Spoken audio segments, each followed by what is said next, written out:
Sveikinu visus ir dėkoju, kad susirinkote šiandien čia. Mes esame ypatingam laike. Ypatingą laiką pats pastebėjau ir labiau supratau, kai man teko kalbėti pereitais metais Samoa, kur vyko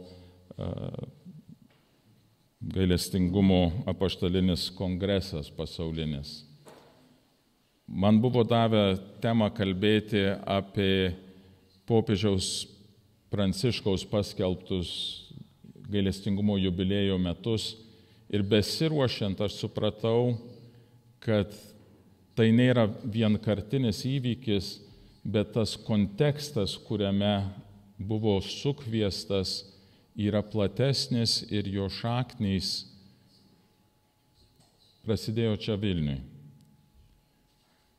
Jeigu mes žiūrim į tamprų siejimąsi tarp jubiliejinių metų ir Dievo gailestingumo slėpinio, tai pastarasis šimtmetis, ar tas šimtmetis, kuriame mes gyvename, yra ypatingai paženklintas Dievo gailestingumo, kuris reiškiasi ir jubiliejuose. Prisiminkime, kad Šventoji Faustina atvyko į Vilnių ir apreiškimai vyko per atpirkimo jubiliejinius metus 1933-34, kai buvo paskelbtas 1900 metų nuo atpirkimo įvykių. 35 ką tik užsibaigiant, nes tai buvo jubiliejiniai metai, kur buvo pratęsti popiežiaus dar antriem jubiliejiniam metam. Užsibaigiant tam jubiliejui atsiranda Dievo gailestingumo paveikslas Kazimierovskio nutapytas. Toliau tęsiasi ir žinom tą istoriją, kaip Karolis Voityla su Sopočko kalbėjo ir siekė tą vystyti maldingumą, kaip ir Karolis Voityla, būdamas Krakuvos arkivyskupu, pradėjo procesą dėl Faustinos kanonizacijos, tada beatifikacijos.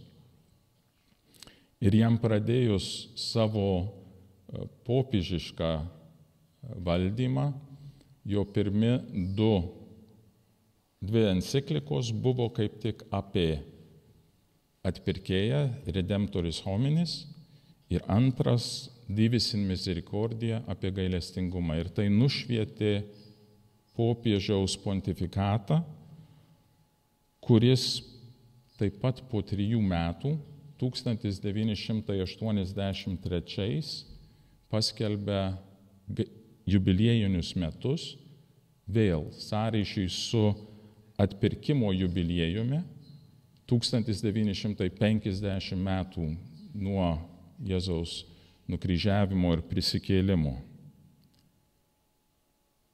10 metų po to sulaukėm Joną Paulių II Lietuvoje.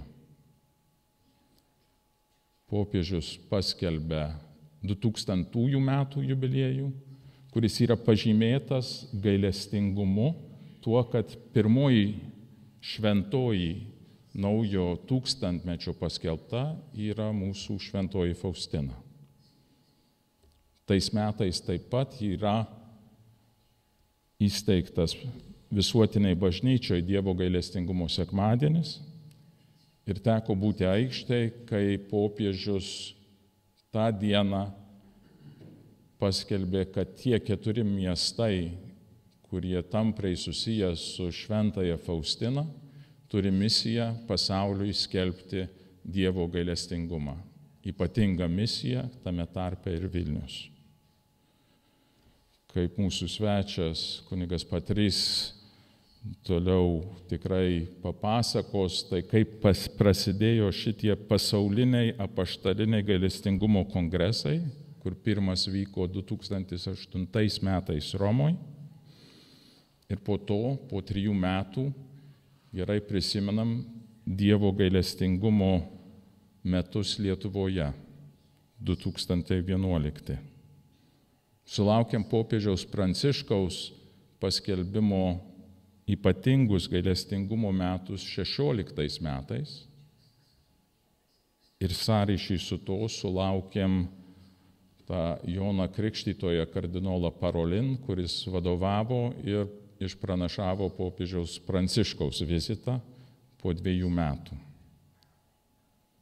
Mes tęsiam tą kelionę gailestingumu kaip po Vilniaus bažnyčios bendruomenė.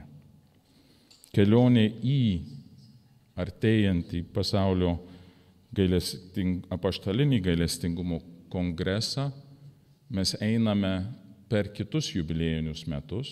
Šie metai pasirengimo metai maldos ir 25 jubiliejiniai metai. Tikėkimės, kad neužilgo ir daugiau apie juos sužinosim. Tikimės, kad gegužės 9 išeis bulė ir turėsim daugiau žinių apie tuos sekančius jubiliejinius metus. Bet 26 sulauksime čia pasaulio apaštalinio gailestingumo metus. Vėl lygiai 10 metų nuo popiežiaus Pranciškaus gailestingumo jubiliejinių metų paskelbimo ir įgyvendinimo. Ir taip pat tokioj kryžkeliai, nes nuo jų 26 bus 7 metai ir sakyčiau mums pasirengimo metai iki 2000-ųjų jubiliejaus, atpirkimo jubiliejaus.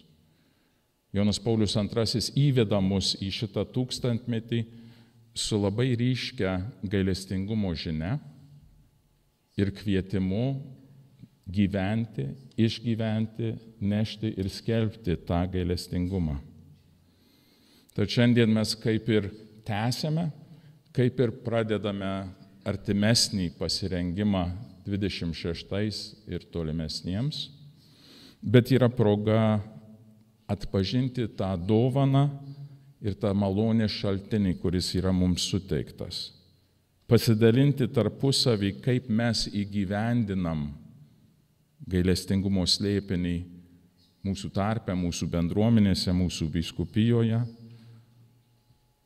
malda, gailestingumo darbais, šeimų ir bendruomenių gyvenimuose.